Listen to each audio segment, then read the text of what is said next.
What's up, everybody? Today's video is the Premier League's worst ever player. My name is Greg, an American living abroad in Spain, learning the beautiful game of football one question at a time with your help. And today's video is brought to us by the world famous Tifo Football by The Athletic. And I will include a link in the description so you can go and show them some love. I'm sure they would appreciate that. Now, this video was actually a recommendation that came through our Discord, where we're getting a lot of recommendations from. And it was recommended by, the name says C, and it's just the letter C. So you know who you are out there. I definitely appreciate the recommendation. So this is going to be super interesting because, like, how do they measure who's the worst player ever in the league?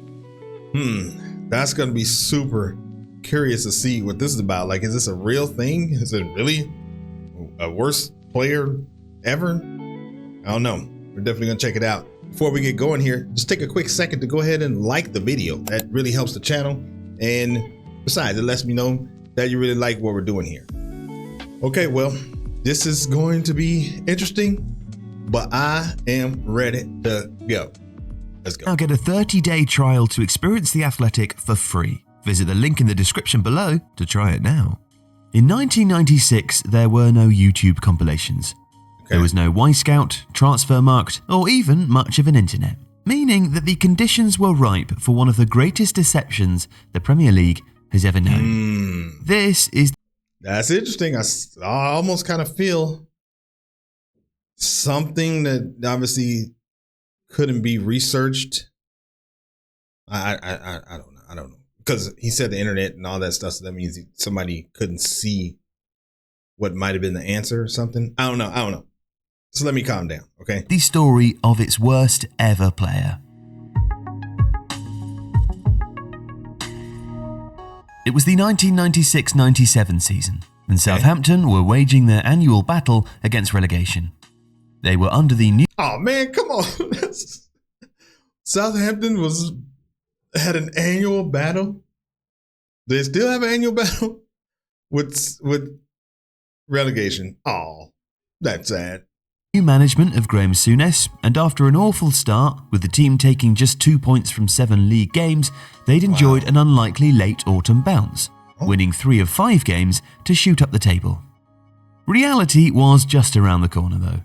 Souness's side would take a 7-1 thumping at Goodison Park to Everton before, in a match against Leeds the following week, they'd create an anecdote for the ages and make themselves a punchline. Enter Ali Dia. No. Now, in the 1990s, there was no name more respected than AC Milan's George. Sorry, I didn't hear the name. Ali Dia. Now, in the 1990s, there was no name more respected than AC Milan's George Weah. Today, Weah is the president of Liberia. But in 1996, he was the reigning European and World Player of the Year and had the game at his feet. What he didn't have, however, was a cousin playing non-league for Blythe Spartans. Now, this story is fairly well known. A man claiming to be Weah phoned Souness, recommending that he sign his cousin, the unknown Dia. What's less understood, though, are these... Here we go. Wow. All right.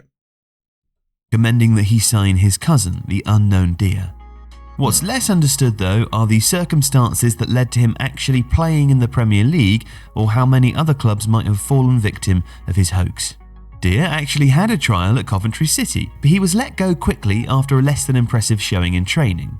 He also played in a friendly for Port Vale and was given a trial by Gillingham. He didn't impress then manager Tony Pulis, though, who released him because he was quote-unquote rubbish.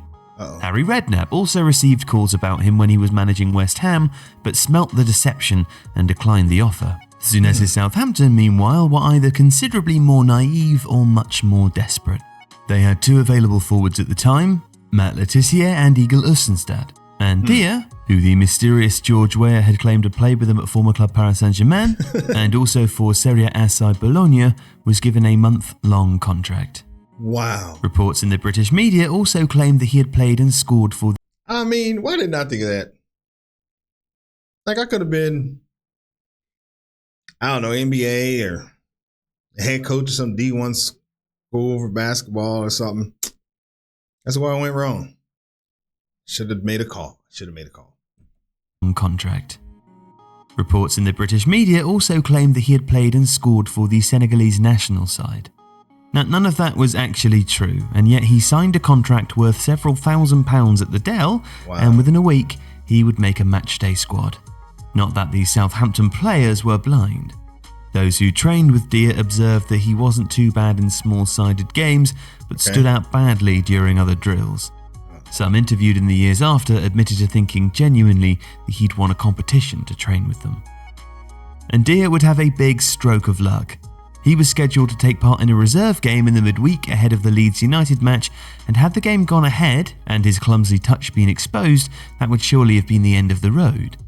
As it was, the match was postponed because of bad weather, and after just one training session, he found himself in the Southampton first team squad for the weekend.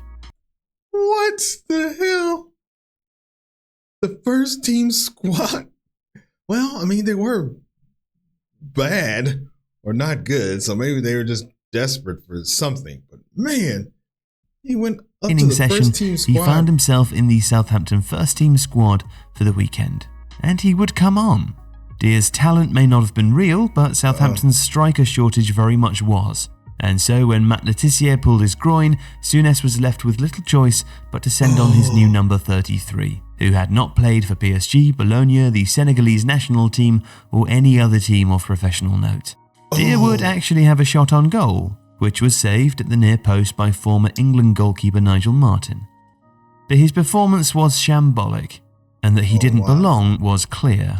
To some, it seemed like he was doing whatever he could to avoid the ball, running to wherever it wasn't, and on 85 minutes, having spent just 53 on the pitch, he suffered the ignominy of becoming a substitute who was substituted, being replaced by defender Ken Monku. Leeds, leading 1-0 at half-time, would score a second to make the game safe, and Souness was left explaining Dia's performance to the media after the game. It just goes to show the state of things at the club at the moment, that a player I've never ever seen, let alone watched playing in a game, was able to play in the Premiership, he reflected. Very true. And by the time the hoax was exposed by British tabloid The Daily Mirror later in the month, Dia was long gone. In fact, Le Tissier doesn't recall seeing him again after the Leeds game. The mood was pretty sombre in the dressing room afterwards, and so we didn't really discuss him then, he told The Guardian. Apparently he came in for treatment on the Sunday morning, according to the physio. He was told to report again on Monday, and he just did a runner. Dia's dalliance with football wasn't quite done though. He would sign for non-league Gateshead in the northeast of England, even scoring a couple of goals and earning a few £100s. Wow. So he's like the, I don't know, Catch Me If You Can or something, I don't know, like just living this fantasy life. Non-league Gateshead in the northeast of England, even scoring a couple of goals and earning a few £100s a week. Supporters who seemed to be in on the joke even serenaded him with his own chant. Ali Dia is a liar, they sang for the 8 games that he lasted. But what came... I can hear that. Ali Dia is a liar, is a liar, is a liar. Ali Dia is a liar, is a liar, is a liar. I can totally hear that. Dia is a liar, they sang for the 8 games that he lasted. But what came next is more of a mystery. 442 magazine managed to very briefly contact him some years ago, and also found out that he graduated from Northumbria University with a degree in business studies in 2001. Dia himself was reluctant to speak, and none of the organisation who had come into contact with him, either inside the game or out, were able to provide any details. So nobody really knows what happened to Ali Dia, but nobody will ever forget his name either. Ali Dia, Ali Dia.